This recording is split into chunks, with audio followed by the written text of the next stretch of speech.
సహోదరుల ఐక్యత కలిగి నివసించిన ఎంత మేలు ఎంత మనోహరం అనే వచనం బాగా సుప్రసిద్ధం. అయితే ఈ రాత్రి ప్రభువు నన్ను ప్రేరేపించినటువంటి విషయం ఏమిటంటే, ఈ అభిషేక ఆశీర్వాద పండుగలలో బిడ్డలారా, ఎక్కడ ఆశీర్వాదం ఉంటుంది, ఎక్కడ శాశ్వత జీవం ఉంటుంది అనే దాన్ని గమనించమని ప్రభువు కోరుతున్నారు. ఆశీర్వాదమును శాశ్వత జీవమును అచ్చట ఉండును అన్నారే, ఎచ్చటది? పలాని సంఘమా, పలాని మినిస్ట్రీయా, పలాని దైవజనుడా? ఆశీర్వాదమును శాశ్వత జీవమును ఎక్కడుండబోతున్నాయి? ఒకవేళ దాన్ని ఏమైనా మనము కష్టపడితే సంపాదించవచ్చా, డబ్బు ఖర్చు పెడితే పొందొచ్చా? అలాంటి సౌకర్యం ఏదన్నా ఉందా? ఎంత గొప్ప ఆశీర్వాదం అయినా సరే, ఆ ఆశీర్వాదానికి కారకుడిగా వాడబడుతున్న ఒక దైవజనుడికి కానుకిస్తే మన సొంతం అయిపోద్ది అనే ఒక ఆర్థిక భరోసా నామకార్థ క్రైస్తవ్యములో దర్జాగా తిష్టవేసిన పాపిష్టి రోజులు ఇవి. దేవుని సన్నిధికి వస్తే పశ్చాత్తాప పడితే, మారు మనసు పొందితే, మోకాళ్ళ మీద పడితే, కన్నీరు కారిస్తే, ప్రార్థన చేస్తే, కృప పొందితే ఆశీర్వదించబడతాం అనే సత్యం మరుగై ఇవన్నీ మనం సావలేమో. కానీ ఆ రంగ సత్యం ఎవడు ఉంటే అడుగో 1000 రూపాయలు ఎత్తాడే మన కోసం ఎడుతాడు, మనకి ఏదో ఒకటి వచ్చేస్తుంది అని భావించే ఒక దిగజారుడు తనం భక్తి ప్రబలుతున్నప్పుడు దాన్ని ఖండించి గద్దిస్తే మనకు డబ్బులు రావు గనుక నువ్వు ఫీల్ అయ్యేదే కరెక్ట్, నువ్వు పంపించు కానుక, నేను చేస్తాను నీకు ప్రార్థన అని ఏమండి గంతకు తగ్గిన బొంతలాగా సెట్ అయిపోయిన పాపిష్టి వ్యవహారం కారణంగా భక్తులలో ప్రార్థన తగ్గుతున్న బలహీనతను గుర్తించి బాధపడుతూ ఈ సంగతులు మీతో ముచ్చటిస్తూ ఉన్నారు. దేవుని భయము కలిగి శ్రద్ధాశక్తులు కలిగి ఈ మాటలు వినండి. ఆశీర్వాదమును శాశ్వత జీవమున చూడవుండును అని ప్రభు అన్నారే, ఎక్కడ ఉండును అని అడిగితే, ఎక్కడ ఉండును అని అడిగితే ఐక్యత ఉన్న చోట అన్నది ఒక సర్వసాధారణ అంశం. ఈనాటి సమాజంలో కరువుతున్నది ఐక్యతే. కులాల పేరు మీద అత్యంత విచారకరం, మతాల పేరు మీద అత్యంత వేదనకరం, రాజకీయాల పేరు మీద ఐక్యత తగ్గిపోయి, విభేదములు పెరిగిపోయి, విమతములు అధికమై ఐక్యత నటించడమే కానీ ఐక్యత కలిగి ఉండడం మృగ్యమైపోతున్నటువంటి దుర్దినములు ఇవి అని చెప్పడం అబద్ధం కాదు కదా. దానియేలు గ్రంథములో రాజుకు బయలుపరచబడి దానియేలు ద్వారా వివరించబడిన ఆ బంగారపు విగ్రహములా కనపడుతున్నటువంటి ఆ ప్రతిమను గూర్చిన వివరణలో పాదములు ఇనుము బంగారము కలిసి ఉంటాయి, పచ్చి మీద కలిసి ఉంటాయి. కానీ కొంతకాలానికి ఎండిపోయాక ఇనుము బురద బలమైనది బలహీనమైనది కలిసి ఉండవు, విడిపోతాయి. అవే సంకీర్ణ ప్రభుత్వాలు అని క్రీస్తు పూర్వం 500-600 సంవత్సరాల క్రితమే దానియేలు అనే దైవజనుడి ద్వారా దేవుడు ప్రవచింపజేశాడు. పచ్చి మీద కలవటమే కానీ ఎప్పటికీ కలిసి ఉండరు అనే విషయాన్ని మాజీ ప్రధాని విపి సింగ్ గారి దగ్గర నుంచి, దేవేగౌడ గారి దగ్గర నుంచి, ఏమండి చంద్రశేఖర్ గారి మొదలుకొని మనము చూస్తూ వచ్చాం. వాజ్పేయి గారి మొదటి టర్మ్లో కూడా 13 మాసాలకే ప్రభుత్వాన్ని సరిపెట్టాల్సినంత బలహీన వ్యక్తి కాదు, చాలా సర్వోత్తమ రాజనీతి నాయకుడు, రాజనీతిజ్ఞుడు, అంత పెద్ద ఆయన. ఎందుకు అలా జరిగిందంటే పొసగక అనే మాట దానియేలు గ్రంథంలో ఉంది. ఇలాంటి భయంకర పరిస్థితులు కనబడుతున్నాయి కనుక ప్రేమగల దేవుడు, శాంతి స్వరూపకు దేవుడు, ప్రజలందరి ఆశీర్వాదాన్ని కోరుకునే దేవుడు ప్రభువైన యేసు క్రీస్తు వారు, మీరు ఐక్యతగుంటేనే శాశ్వత జీవం ఉంటుంది, ఐక్యతగుంటేనే ఆశీర్వాదం ఉంటుంది, ఐక్యతగుంటేనే ఏమండి మీరు సమాధానంగా ఆనందంగా బతుకుతారు అంటూ ఈ అభిషేక ఆశీర్వాద పండుగల ద్వారా సభ్య సమాజానికి బైబిల్లోని దేవుడు, ప్రేమగల దేవుడు, సృష్టికర్త అయిన దేవుడు, కన్న తండ్రి అయిన దేవుడు ఇస్తున్న తొలి సందేశం అంటే ఐక్యతలోనే ఆశీర్వాదం ఉంది. విడిపోకండి, కొట్టుకోకండి. దేవుళ్ళ పేరు మీద, మతాల పేరు మీద, కులాల పేరు మీద, రాజకీయాల పేరు మీద, సంఘాలు డినామినేషన్ల పేరు మీద మీరు విడిపోకండి.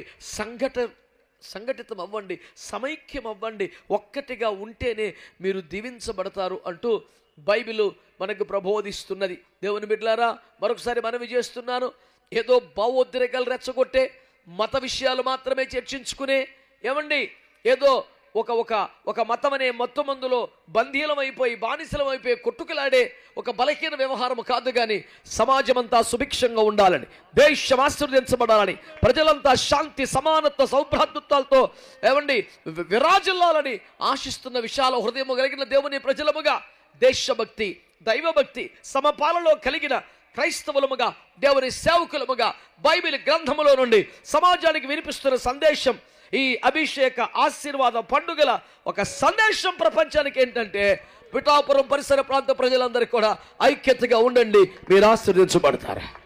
మంచిగా ఆమేనని చెప్పండి. ప్రభు సమాజానికి ఇస్తున్న సందేశాన్ని బట్టి మీ సంతోషాన్ని చప్పట్ల ద్వారా తెలియపరచండి. ప్రజలారా, దేవుని బిడ్డలారా, కులం పేరు మీద, మతం పేరు మీద, రాజకీయాల పేరు మీద, ప్రాంతాల పేరు మీద విడిపోకండి. ఐక్యత ఎక్కడుంటుందో అక్కడ శాశ్వత జీవం, ఆశీర్వాదం ఉంటుంది. కనుక విడగొట్టే పనులు కానీ, విభతములు రేపే మాటలు కానీ, విభేదములు సృష్టించే విధానములు కానీ చేస్తూ ఓ దేవుడా మమ్మల్ని ఆశీర్వదించు అని ప్రార్థన చేయటం అర్ధరహితం. ఆ ప్రార్థనలు ఫలించవని క్రైస్తవులకు, క్రైస్తవ నాయకులకు, పెద్దలందరికీ నేను మనవి చేస్తున్నాను. దీన్ని హెచ్చరికగా తీసుకోకండి. ఒక దీన సేవకుని మనవుగా భావించండి. విడిపోవడానికి, విమతానికి కారణమైన నువ్వే, నీ డినామినేషన్, నీ బోధే, నీ వ్యవహారమే, నీ శైలే, నీ అధికారకాంక్షే, క్రైస్తవుడు వేయండి, దైవ సేవకుడు వేయండి, సంఘ నాయకుడు వేయండి, చేస్తున్న పనికి మన వ్యవహారముల వలన జరుగుతున్నటువంటి ప్రతిష్టంభన వలనే ఐక్యతకు విఘాతం కలిగి ఆశీర్వాదములు పోతుంటే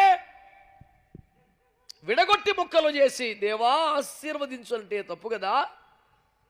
సమైక్యమవుదాం, సంఘటితమవుదాం, కలిసిపోదాం, ఐక్యతలో ఉన్న ఆశీర్వాదాలు అనుభవిద్దాం. మంచిగా ఆమేన్ చెప్పండి. హ్యాపీ క్రిస్మస్ అని చెప్పుకొని గట్టిగా 10 రోజులు దాటలేదు కదూ. క్రిస్మస్ల పేరు మీద విపరీతంగా అలిసిపోయిన భక్తులు వారు డ్యాన్సులు వేసి, విపరీతంగా మధ్యప్రదేశ్ని బాధ పెట్టిన భక్తులు ఉన్నారు. అపరిమితంగా అసమయములో తిని అర్ధరాత్రి బిర్యానీ తింటున్నాడు ఒకడు రోడ్డు మీద పడి. వాడి దౌర్భాగ్య స్థితికి జాలి పడుతున్నట్టుగా భావించి, నాన్న ఏమిట్రా ఈ టైంలో అని నేను అన్నాను.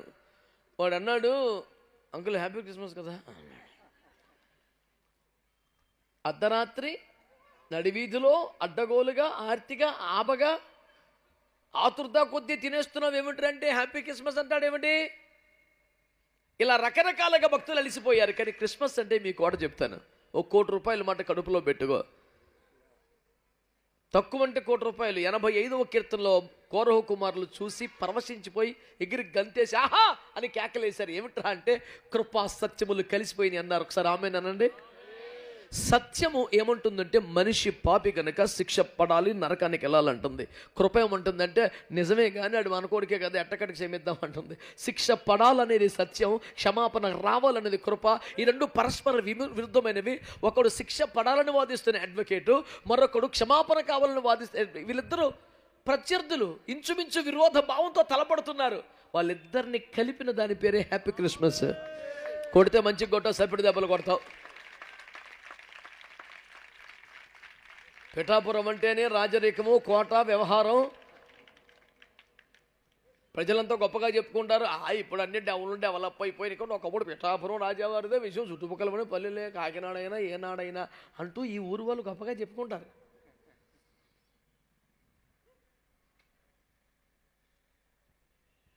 కానీ ఈ రోజున స్వరం చూస్తే పెద్దలు చెప్పుకున్న గొప్పలు వట్టివి అనిపించే విధంగా మీరు పరువు తీసేస్తున్నారని బాధ కలుగుతుంది నాకు. పేరు నిలబెట్టండి ఒక పవర్ఫుల్గా కూడా. అదే ప్రియులారా, దేవుని వాక్యమును మీకు జ్ఞాపకం చేస్తున్నాను బిడ్డలారా.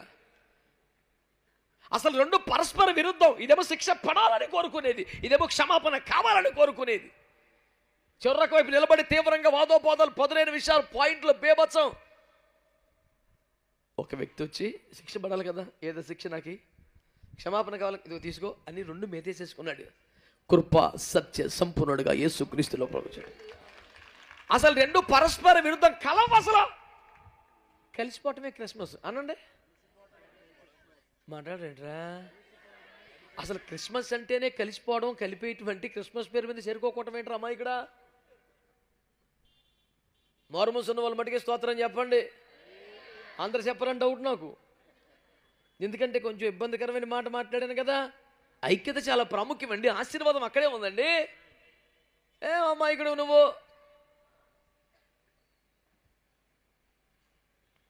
కలిసిపోవడమే క్రిస్మస్ అనండి. పోని దేవుడు ఆత్మ శరీరమా? దేవుడు ఆత్మనా లేక శరీరమా? దేవుడు ఆత్మ, ప్రభువు ఆత్మ అని బైబిల్లో ఉంది కదా. ఆత్మ అయిన దేవుడు శరీరంలోనికి వచ్చాడు, అవునా కాదా? ఆత్మ శరీరం కలిసిపోయినాయి, దాని పేరు క్రిస్మస్. మీ సైలెన్స్ నశించునుగాక. అసలు మంచి మంచి వాళ్ళని పోగేసుకొచ్చాను నాగేశ్వరరావు. ఎక్కడ దాని యూత్? దేవునికి స్తోత్రం.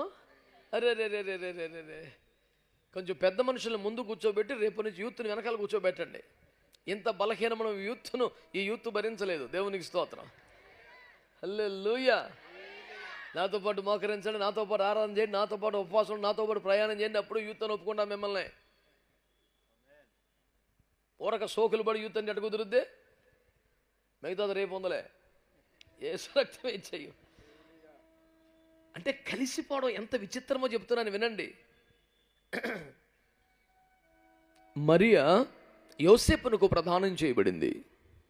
వారేకము కాకమునిపే దైవం మనుష్య రూపంలో ఆమె గర్భంలో ప్రవేశించాడు. ఇప్పుడు యోసేపు మరియలు ఏకమయ్యారా? వారు ఏక శరీరం అయ్యారా?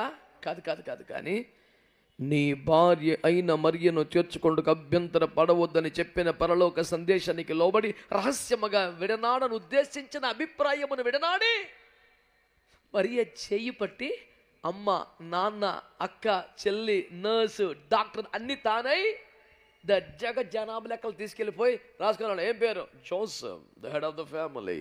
Your blessed wife Mary. Have you blessed with the children? yes, he is Jesus Christ. నా పేరు యోసేపు భర్త, నా భార్య పేరు మరియా, మా కుమారుడి పేరు యేసుక్రీస్తు, రాసుకో అన్నాడు.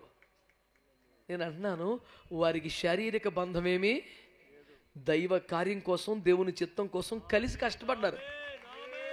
వాళ్ళు కలిసి సుఖపడ్డారా అండి? ఎన్ని నిందలు, ఎన్ని బాధలు. వారు కలిసి ప్రయాణం చేసింది, కలిసి బాధలు పడింది. చెప్పండి, దేవుని చిత్తం కోసం, దేవుని రాజ్యం కోసం. నేను అంటున్నాను, క్రిస్మస్ అంటే మాట్లాడరా, స్తోత్రం చెప్పరే, కృపా సత్యములు, నీతి సమాధానం మాట్లాడు. అయ్యయ్యయ్యయ్యో, ఆత్మ శరీరం, మరియా యోసేపులు. కొన్ని మాటలు చెప్తాను. భూమి మీద అమాయకులు కలుపుతారు కానీ తెలివైన వాళ్ళు కలవరండి. పౌలేగరుడు ఇంచుమించు అలాంటి అభిప్రాయం చెప్పాడు. ఏమని? జ్ఞానము గలవారున్న చోట అభిప్రాయ భేదాలు ఉంటాయి, మేధావులు కొంత సిక్కం అన్నారు. కానీ తూర్పు దేశం నుంచి కొంతమంది జ్ఞానులు కలిసే వచ్చారు. 2 సంవత్సరాలు ప్రయాణం చేశారు. యేసు కాళ్ళ మీద పడ్డారు, కలిసే సమర్పించారు, కలిసి ఆరాధించారు. ఏమనో క్రిస్మస్ జ్ఞానులు కూడా కలిపింది నాయన. కలిసిపోవడమే. స్తోత్రం చెప్పండి. అక్కడ దాకా ఆగలేదు కోటం. ఏమండి? భయపడుకుడి, ప్రజలందరికీ కలుగుబో మహా సంతోషకరమైన సువర్తమానము నేను మీకు తెలియజేయుచున్నాను. నేడు దావీదు పట్టణమందు రక్షకుడు పుట్టినాడు, ఈయన ప్రభు అయిన యేసుక్రీస్తు. దాన్ని మీకు ఇదే ఆనవాలు చెప్పుకుంటూ వచ్చాడా? వెంటనే పరలోక సైన్య సమూహం ఈ దూతతో కలిసి, భూమి మీద పరిచయం చేసే దూతలు పరలోకంలో పాటలు పడుతూ అందరూ ఏకమైపోయి సర్వోన్నతమైన స్థలములలో అని మొదలెట్టారంట. స్తోత్రం చెప్పరే. 2 మధుర గాయకులు ఉన్నారు కనుక నేను తగ్గాను, కానీ మొత్తం పాడేద్ది నీ పాటికి. అనువుగా అని చూడ దిగులు మనరాదని ఆ భయానికి ఆగాను తప్ప. దేవునికి స్తోత్రం. నాకేం పుస్తకమా కాగితం అవసరమా? 300 పాటలకి అట్లీస్ట్ తప్పు లేకుండా వరసపెట్టి పాడేస్తాను. దేవునికి స్తోత్రం. మొన్న ఆదివారం సందేశంలో, గత సందేశంలో నేను ఒక మాట అంటే, కర్నూలు నుంచి ఒక లెక్చరర్ గారు ఫోన్ చేసి, అలా ఏంటన్నా అని మాట్లాడారు. ఆయన డిగ్రీ కాలేజ్ లెక్చరర్, చాలా నాకు సన్నిహితమైన సహోదరులు. నేను ఒక చోట ప్రసంగంలో దాదాపు అన్ని ఆంధ్ర క్రైస్తవ కీర్తనలు ఉటంకిస్తూ మాట్లాడాను. ఒక ఆయన వచ్చి తెల్లవారులేస్తే పెంతుకొస్తూ అభిషేకం పరిశుద్ధాత్మ అపోస్తుల బోధ అంటూ తిరిగే నీకు ఆంధ్ర క్రైస్తవ కీర్తనలు వచ్చేటి అన్నాడు. నేను అన్నాను, మరి ఆంధ్ర క్రైస్తవులు కాకపోతే మరాఠీ కీర్తనలు వస్తాయట్రా నాకు? ఎవడ పనికి మాలిన ప్రశ్న నువ్వును? అచ్చమైన ఆంధ్రుని కాదట్రా నేను. దేవునికి స్తోత్రం. హల్లెలూయా. చెప్పట్లేదు మీరు? హల్లెలూయా. కాబట్టి దేవుని ప్రజలారా, కలిసిపోవటమే ఆశీర్వాదం అండి. కలిసిపోవటమే క్రిస్మస్ అండి. దేవునికి స్తోత్రం. పరలోకములో ఉన్నవారు భూలోకంలో దేవదూతలు కలిసి ఆరాధన చేశారు. తర్వాత గొర్రెల కాపరులు పరుగున వెళ్ళి చూసి ఆరాధించి ప్రకటిస్తూ వెళ్ళారు. వారును దేవునికి స్తోత్రము చేసరి. అంటే గొర్రెల కాపరులు కూడా మా నాయన బాబు గారు ఏమంటలేదు మరి. అయ్యా కాపర్లు కలవాలంట. Happy Christmas. అదే యేసు రక్తమే జయం. మా ఊళ్ళు కొంతమంది ఉన్నారు కాపర్లు, మీరేమంటలేదు నాన్న. దేవునికి స్తోత్రం కలుగును కాక. చెప్పండి. జ్ఞానులు కలవాలి, గొల్లలు కలవాలి, లేదా కొర్రెల కాపర్లు కలవాలి, దేవదూతలు కలవాలి, మరియ యోసేపులు కలవాలి. ఒక్క మొక్క చెప్పనా, పరలోకం భూలోకమే కలిసిపోయింది. అసలు సంబంధం లేని వాళ్ళే, పరస్పర విరుద్ధమైన వాళ్ళే, కలవటం అసాధ్యమన్న వాళ్ళే కృపా సత్యాలు కలిసిపోతే నీకేమొచ్చిందిరా సపరేట్ కూటం పెట్టావు? కలిసిపో. Happy Christmas, happy new year, happy life. Yesu రక్తమే జయం. దేవుని వాక్యం చెబుతున్న సత్యం ఏం తెలుసా? ఐక్యత ఉన్న చోటే శాశ్వత జీవము, ఆశీర్వాదం ఉంటుంది. అభిషేక ఆశీర్వాద పండుగల తొలి సందేశం ఏమనగా, విభేదములు వద్దు, విమతముల వద్దు, విమర్శల వద్దు, అది ఇది ఏదో పేరు మీద విభజన వద్దు, వర్గీకరణ వద్దు, ఒకటైపోదాం, ఏకమైపోదాం. ఎవరు మాట్లాడండి? మాట్లాడరే. కులం పేరు మీదో, మతం పేరు మీదో, ప్రాంతం పేరు మీదో, డినామినేషన్ పేరు మీదో, బోధ పేరు మీదో, ఏదో అభిషేకం పేరు మీద, ఏదో పేరు మీద కొట్టుకు చచ్చిపోవడం ఏమిటండి? అందరం కలిసిపోదాం అంటుంటేనే ఏమంటారంటే ఇవన్నీ కడుపులో ఫీల్ అయ్యే కాదు.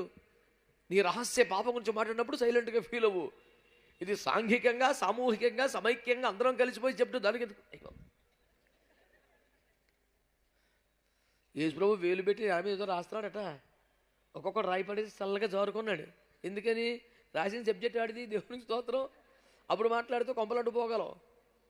ఆమె ఎందుకంటే అదే కూటంలో వీళ్ళ కొడుకు, వీళ్ళ కూతురు, వీళ్ళ భార్య కూడా తలకూర రాయబడి నుంచొని ఉన్నారు. ఈ బాబు గారు చరిత్ర యేసు ప్రభు రాస్తున్నాడు.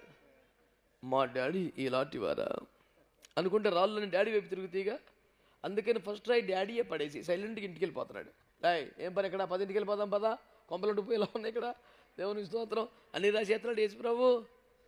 ఏ క్లాస్ అని తేరేస్తాడంటే రేపు పొద్దున ఎత్తబడగానే కూర్చోబెట్టిన ఆకేసి అన్నం పెట్టారు. నీకేమి? క్రీస్తు న్యాయ పీఠం మీద నిలబడాలి. ఆ దినమందలి అంధకార మందలి రహస్యములు వెలుగులోకి వచ్చినప్పుడు ప్రతి వానికి తగ్గిన మెప్పు దేవుని వలన కలుగుద్ది. స్తోత్రం చెప్పు అని. రేపు పొద్దున మనం మేఘమెక్కి పరలోకి వెళ్ళిపోతే అక్కడ మన జీవవృక్ష పొలం పెడతారని అన్నాడు ఒకడు. పోనీ పెడతారులే, రెండు తిండి బండి పోని ముందు అది కాదు, సేవట్లు చెప్పు దెబ్బలు ఉంటుంది. అడు ఈ కూటానికి వచ్చినా ఆ కూటానికి వచ్చినా నా ప్రేమ మీద ఉందా? ఎక్కడ? ఎటువైపు? వెనకాలన్నా లేదా? అది చూసుకుంటాడు. ఆలస్యంగా ఎందుకు వస్తాడు? ఫస్ట్ హాఫ్ పట్టుకుంటాకే కదా. ముందు వచ్చి ఎదరు కూర్చొని వీడు వెనక్కి వెళ్ళేపాటికి అన్నం చల్లారిపోతుందంట. ఇది కనిపెట్టి లాస్ట్లో వచ్చి వెనకాల కూర్చొని మొదట తినేసి, నాయన బాబు గారు చాలా చక్కని సభలు పెట్టారు, థ్యాంక్ యూ. ఏమన్నా ఈసారి లోటు ఉంటే మాకు చెప్పండి, మేము కూడా సహకరిస్తాం. మహానుభావుడు 50 రూపాయలు 500 తినేస్తున్నాడు. మంచి వాళ్ళందరూ స్తోత్రం చెప్పండి.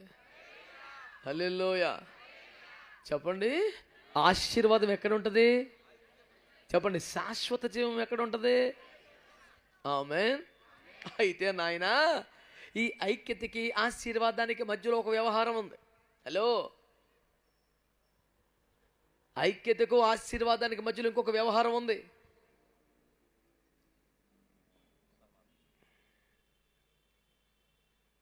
సహోదరులు ఐక్యత కలిగి నివసించడం ఎంత మేలు, ఎంత మనోహరము అంటూ ఆశీర్వాదము, శాశ్వత జీవము అక్కడ ఉంటాయన్నాడు. ఈ ఆశీర్వాదము, శాశ్వత జీవము ఐక్యత ఉన్న చోట ఉన్నాయి అనే మాట కోసం మనం ఈ మాటలన్నీ వాక్యానుసారంగా చూసుకున్నాం.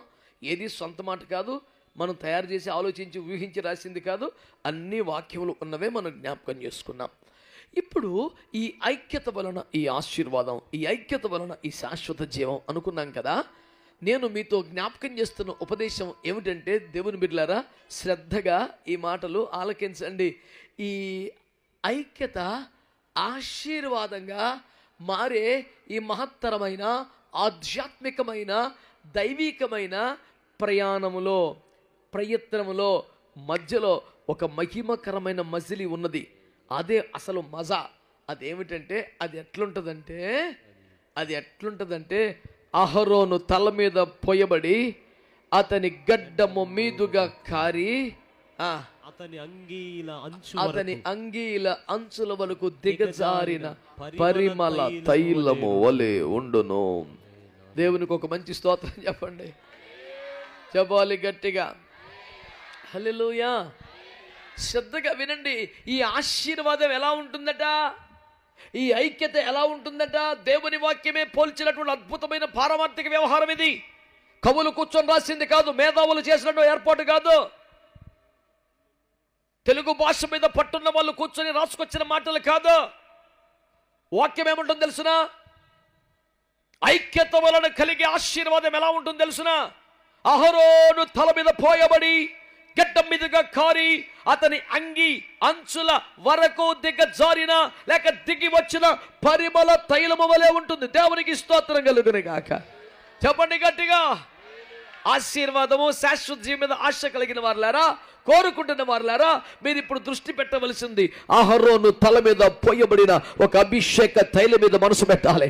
ఆ తైలము దిగి వచ్చుచున్నదంట, ఆ తైలము ప్రవహించుచున్నదంట, ఆ తైలము గడ్డ మీదకి వచ్చిందంట, అతని శరీరం మీదకి వచ్చిందంట, అంచుల వరకు దిగజారిందంట. దాని వలన ఒక ఆశీర్వాదం ఉన్నదని వాక్యం తెలియజేస్తుంది. హలో,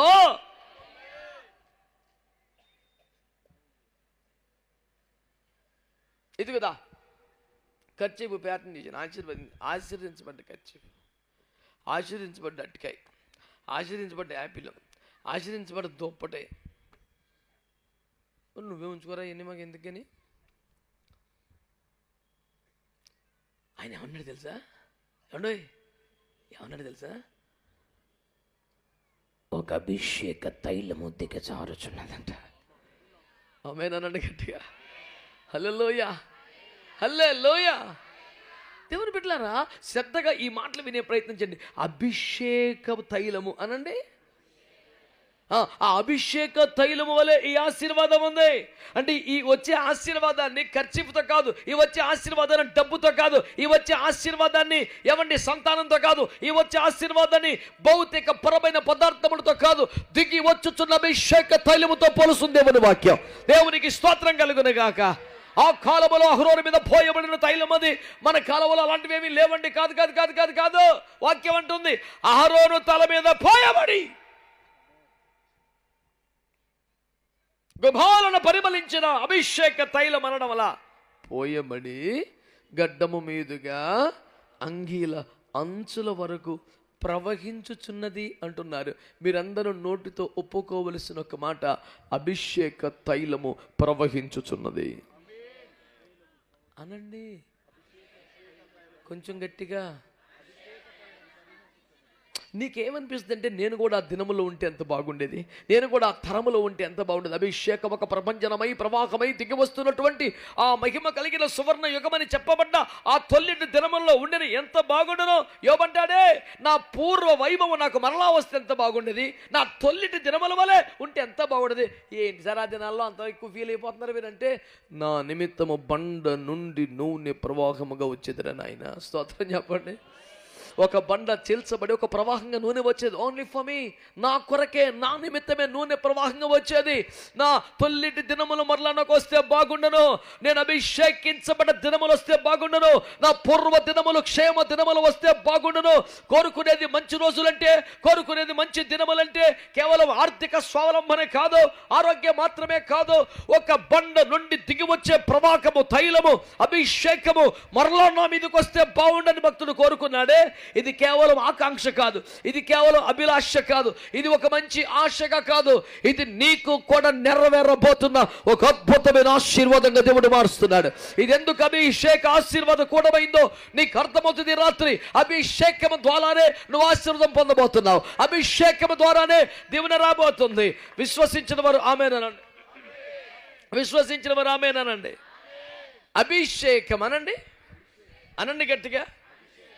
నేను కొన్ని విషయాలు మీకు మనవి చేస్తాను, నా వైపు చూస్తూ జాగ్రత్తగా వినండి. అందరూ విన్నారు కదండి? ఇట్లా అనొచ్చు కదా మీరు. ఎస్ ఓకే ఆమె ఏం అనరు, కదలరు, కనీసం ఇలా కూడా అనరు. అదేం సమర్పణ రా నాయన.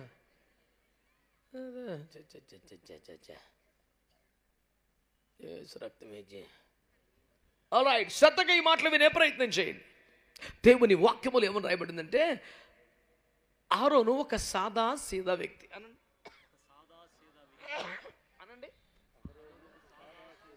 కదా, మోషేకే 80 సంవత్సరాలు వచ్చేసాయి ఆయన సేవ కొరకు పిలువబడే నాటికి. ఆరోను పెద్దోడా చిన్నోడా? కొంచెం గట్టిగా అంటే 83, 86 ఏంటి? మిర్యామును బట్టి ఎవరు పెద్దోళ్ళైతే వాళ్ళు. అమ్రాబు యోకోబేతుల సంతానం. నా మాట బాగా వినండి.